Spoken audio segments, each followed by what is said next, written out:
ईश्वर अंश जीव अविनाशी, चेतन अमल सहज सुख राशि, सो मायावश भयो गुसाई, बंध्यो कीर मरकट की नाई। वो भाई की बात मैं पूरी करूं, उनके जीवन में से डर चला गया। एक होता है उच्छृंखलता, मनमुखता, कि हम किसी से नहीं डरते। उनके जीवन में न शास्त्र मर्यादा, न गुरु का डर, न ईश्वर का डर, मनमुखता बढ़ जाती है। तो उनके जीवन में अधोगति होती है, उनकी जीवन काल में भी और मरने के बाद भी। जीते जी जो ऊंचा जीवन नहीं जी पाया, वो मरने के बाद भी ऊंचे लोगों की यात्रा नहीं कर पाता है, क्योंकि जीवन काल में ही ऐसा हल्का जीवन जिया, तो मरने के बाद ऊंची गति कैसे हो।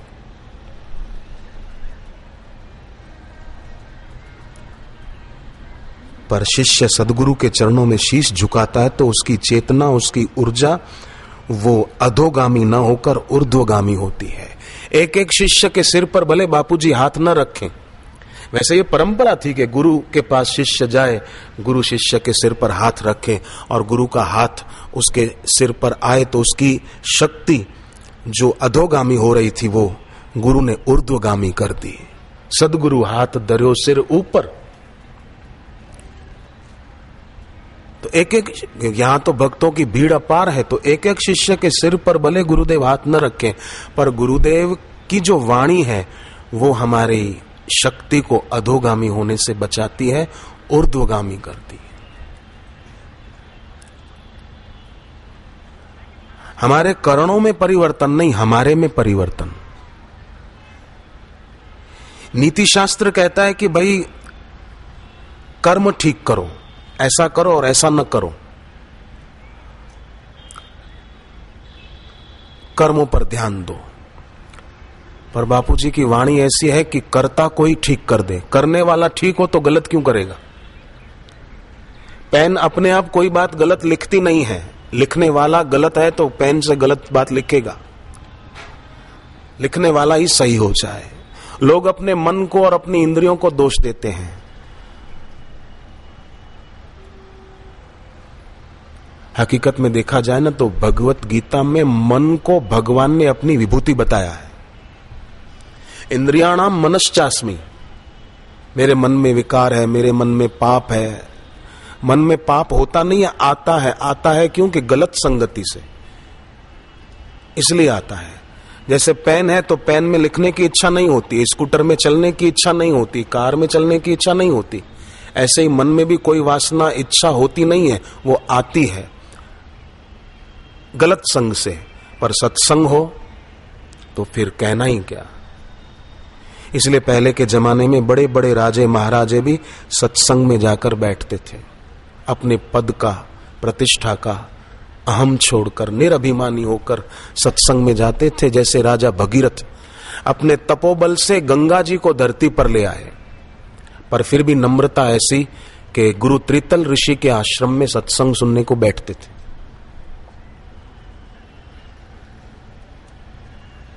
विश्व हिंदू परिषद के अंतर्राष्ट्रीय अध्यक्ष माननीय अशोक सिंघल जी भी बड़े ही विनम्र, हम तो चाहते हैं भगवान उनकी आयु और लंबी करे, वो भी सत्संग में बड़ी नम्रता से आकर के बैठते हैं गुरुदेव के सानिध्य में, सत्संग में।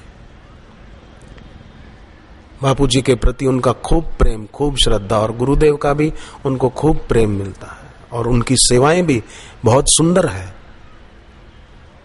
बड़ा व्यापक क्षेत्र है उनकी सेवा का। कई बार सत्संग में, कई बार आश्रम में, गुरुदेव एकांतवास में, वहां भी वे आते हैं। साधु के कपड़े नहीं है पर साधुता ही उनमें खूब है। ऐसे और भी कई बड़े बड़े पदों पर प्रतिष्ठित वो बापूजी के प्रति खूब खूब आस्था रखते हैं, क्योंकि सत्संग सुनते हैं टीवी पर तो उनको होता है कि अरे कैसी दिव्य वाणी है, मानव मात्र के प्रति हित भरा हुआ है, करुणा भरी हुई है इनके दिल में। यही कारण है कि कई ईसाई धर्म के मानने वाले, कई पारसी, कई मुस्लिम बंधु भी सत्संग में आते हैं। कई सिख बंधु, अमेरिका की राजधानी वॉशिंगटन से एक सिख परिवार आया सत्संग में और दीक्षा ली। आखिरी दिन मेरी बातचीत हुई तो मैंने पूछा बाद में कि आपको दीक्षा लेने की प्रेरणा कैसे मिली? तो उन्होंने कहा हम वहां वॉशिंगटन में सत्संग सुनते थे टीवी पर, और बापूजी को टीवी पर सुनकर और देखकर लगा कि हमारे गुरु नानक देव धरती पर से गए नहीं है, बापूजी के रूप में विराजमान है, इसलिए हम वॉशिंगटन से दीक्षा लेने के लिए आए। उनको वॉशिंगटन से भारत में राजस्थान का भीलवाड़ा नगर, वहां आए थे। वो दूर नहीं लगा। पुण्य है, ईश्वर की कृपा है तो अमेरिका से भारत दूर नहीं लगता, और पुण्य न हो और भगवान की कृपा न हो तो पड़ोस में रहते हो पर सत्संग में नहीं आ सकेंगे कि मेरे पास टाइम नहीं है। टाइम नहीं है माना, पर टाइम बताने वाली घड़ी तो है। देखो रोज कितना समय यूं ही बीत जाता है।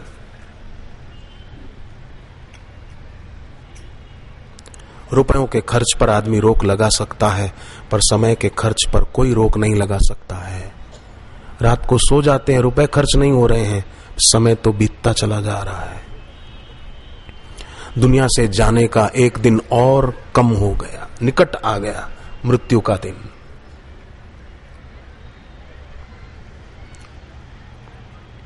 इसलिए जितना हो सके अधिक से अधिक दुकान ऑफिस पर अपने काम धंधे पर गए, लौट कर आए तो थोड़ा जप कर लिया, थोड़ी देर मौन रखकर बैठे।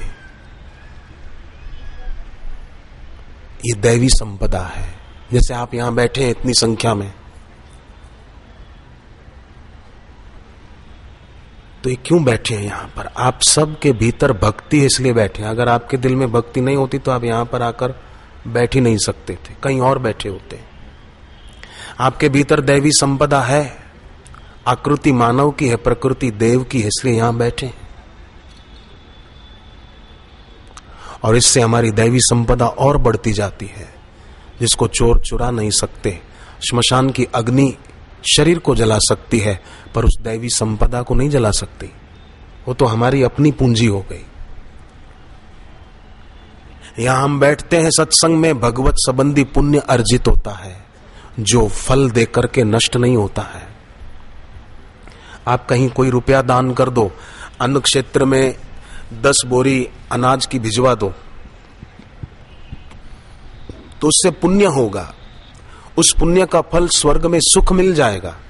पर भगवत गीता कहती है, 9वें अध्याय में लिखा है, ते तम भुक्त्वा स्वर्ग लोक विशालम क्षीणे पुण्य मृत्यु लोके विशंति। पुण्य क्षीण होने पर फिर मृत्यु लोक में धकेल दिया जाता है जीव को। पर सत्संग में बैठते हैं तो जो पुण्य होता है वो साधारण नहीं, वो भगवत संबंधी होता है, क्योंकि भगवान के लिए बैठे हैं।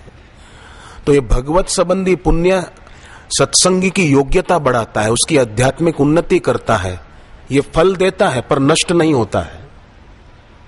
ये ऐसा पुण्य है।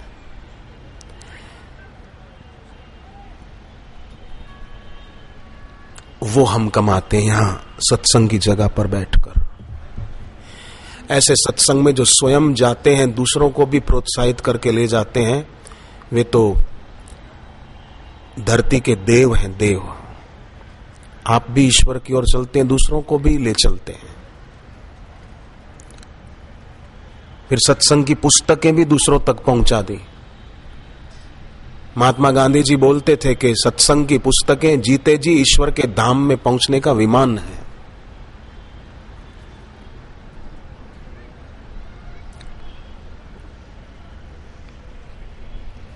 और भगवान का नाम गांधी जी ने कितना गहराई में उतारा था कि गोली लगी तो मुख से राम निकला, दूसरी गोली लगी तो राम निकला, तीसरी लगी तो राम निकला।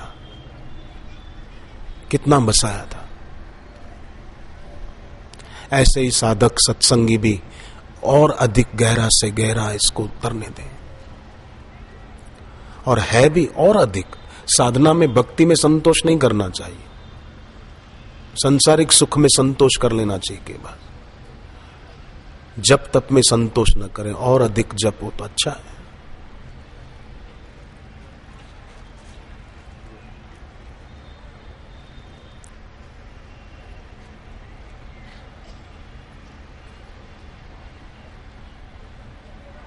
यात्रा में हो, गाड़ी में, बस में, कार में, जहां भी मानसिक जप चलता रहे। कईयों की आदत होती, समय मिला तो फालतू गपशप शुरू कर देते हैं।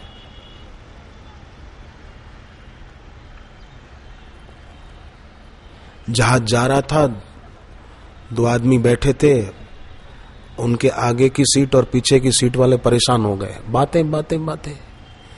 गुरुदेव कहते हैं जीवन में सेवा के लिए तो स्थान होना चाहिए, पर चर्चा के लिए स्थान नहीं होना चाहिए। वो 2 आदमी बातें कर रहे थे कि तुम कहाँ रहते हो? वो बोला मैं मुंबई में रहता हूँ। अरे मैं भी मुंबई में रहता हूँ। मुंबई में कहाँ रहते हो? बोरीवली में। मैं भी बोरीवली रहता हूँ। बोरीवली में कहाँ? बोले अमुक सोसाइटी में। बोले मैं भी वहीं रहता हूँ। कौन सा फ्लैट? बोले अमुक फ्लैट। बोले मैं भी वहीं रहता हूँ। तो लोगों ने कहा कि ये भी वहीं रहते हैं, तुम भी वहीं, फ्लैट नंबर वही, आखिर तुम दोनों का रिश्ता क्या है? बोले हम दोनों बाप बेटे लगते हैं। तो फिर ये समय बातें क्यों कर रहे थे ऐसी? बोले हम टाइम पास कर रहे थे, जरा ऐसे ही टाइम पास नहीं कर रहे थे, टाइम बर्बाद कर रहे थे, पर हमारा समय सत्संग के द्वारा सार्थक हो रहा है। पूज्य बापू जी पधार रहे हैं। हरि ओम।